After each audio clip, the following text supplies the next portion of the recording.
Breaking news చూస్తున్నాం. మంత్రి కేటీఆర్ నేటి నుంచి 28వ తేదీ వరకు తన ఎన్నికల ప్రచార కార్యాచరణ ప్రణాళికను విడుదల చేశారు. గత ఎన్నికలతో పాటు జీహెచ్ఎంసీ ఎన్నికల సమయంలోనూ అనుసరించాల్సిన ప్రచార వ్యూహాన్ని ఈ ఎన్నికల్లోనూ అమలు చేయనున్నారు.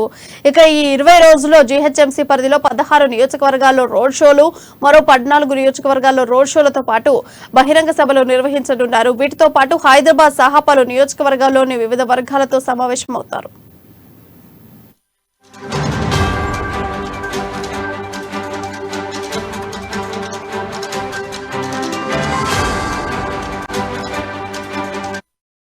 బ్రేకింగ్ న్యూస్ చూస్తున్నాం. మంత్రి కేటీఆర్ నేటి నుంచి 28వ తేదీ వరకు తన ఎన్నికల ప్రచార కార్యాచరణ ప్రణాళికను విడుదల చేశారు. గత ఎన్నికలతో పాటు జీహెచ్ఎంసీ ఎన్నికల సమయంలోనూ అనుసరించిన ప్రచార వ్యూహాన్ని ఈ ఎన్నికల్లోనూ అమలు చేయనున్నారు.